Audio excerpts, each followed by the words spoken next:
Dito nga pala, mamimili na ako ng aking sasote. Dahil nga pala, malapit na ang Christmas party. Mag-start din nga pala ako gamit yung bagong sapatos na natunog. Nako, bali apa? Ngayong araw nga pala, meron kaming pupuntahan. Pupunta nga pala kami sa SM Calamba. Dahil nga pala, pupunta kami sa crossing. Dito nga pala, mamimili kami ng sasote namin sa Christmas party. Dahil nga pala, malapit-lapit na ito. Kaya ba mga Don David, kayo ng mga Christmas party nyo? Dahil nga pala, sa amin ay December 19. Dito nga pala, kumain muna kami sa SM Calamba. Dahil nga pala, nagugutom na kami. Marami nga pala kayo dito makikita na bagong tanawin. Dito na nga pala kami pumunta sa food park. Bali nga pala, ang order ni Tampo ay dosing siomay. Favorite nga pala yan ni Tampo. Dito nga pala, pinabili ko ay sinigang na may kasamang lechon. Siyempre nga pala, favorite ko rin yan. Kaya naman sobrang excited ko na nga pala kainin nito. Dahil nga pala, matagal-tagal na rin ako hindi nakakatikim nito. Dito nga pala, ang kanamamatan pa ay kimbap. Paborito nga pala nila yan. Kasi nga pala, meron itong mga gulay. Paglipas nga pala ng ilang minuto, ay naglaro na kami sa arcade. Dito nga pala, sinubukan namin yung malaking token. Tapos nga pala, ito yung nakuha. Dito nga pala, sa halagang 100 pesos ay meron ka ng laruan na maliit. Dito nga pala, bumaba kami sa crossing. Dahil nga pala, mura lang ang mga sapatos dito. Dito nga pala, nag-iikot-ikot na kami. Dito nga pala, namili na kami ng pang Christmas party. Pagkatapos nga pala, tunay na pamili namin. Kaya naman, uwi na nga pala kami. Dito nga pala, bago kami umuwi, meron kami nakita mga tsokolate. Kaya naman, bumili nga pala kami ni Tampo. Mga tampi na dito na nga pala kami sa bahay. Ito nga pala yung pinamili ng mga bata. Ayan. Ito nga pala yung pang ano nila guys. Nung nakaraan namin binili to. Ayan. Ito nga pala yung pang... Yeah. Pang Christmas party nga pala ito mga katampi. Ito kay Don David. Ayan. Mahilig si Don David guys sa mga sapatos. Ito naman kay Tampo guys. Oh. Ngayon, nagpabili pa. Nagpabili na pang Pasko naman yun. Pero okay lang naman. Kasi talagang mahilig sa sapatos ng mga to. Ayan. Ito guys. Oh. Ayan. Ganda ng sapatos guys. Oh. Bakit ito napili mo?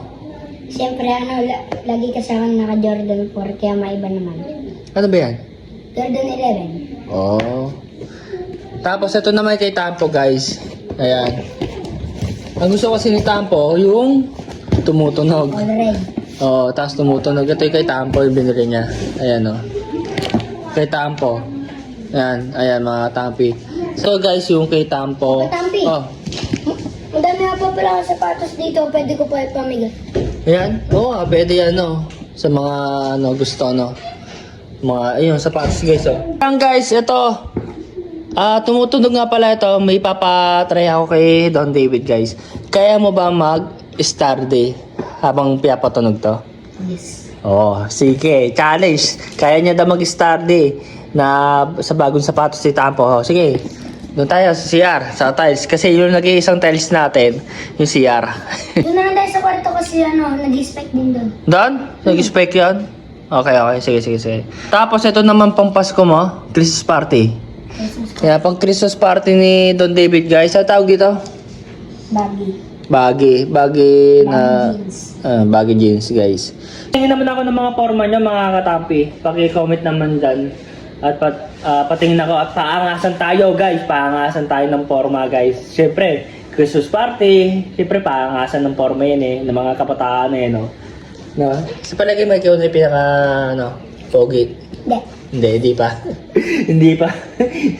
Kataan tayo ni Don David. Yun, tumutunog oh. Na mag-start day habang... Tunog ang sapatos. Yan! Ayan na guys. Oh. Ayan na. Tung tung sahod. Dahil na ninin mo. Ayan, lupit guys. Oh. Wala. No. Angas guys. Start day. Tumutunog yung sapatos. Guys. Oh. Wala. Wala, lupit pala nito ni Don David. Natunog yung sapatos, guys. Stardy. Yun na yan. Siya? Oh, sige. Ayun, yun na, yung mabilis naman. Yan. Nako, bali, apa? Ayan. Wala, lupit. Natunog yung sapatos habang nag-stardy, oh. Yun pala yun. Kaya nila binili yung natunog, no? Para, maganda mag-stardy, no? Yun, oh. So hanggang dito na lang ang aming story ni Don David guys. Patayin ang forma niya guys.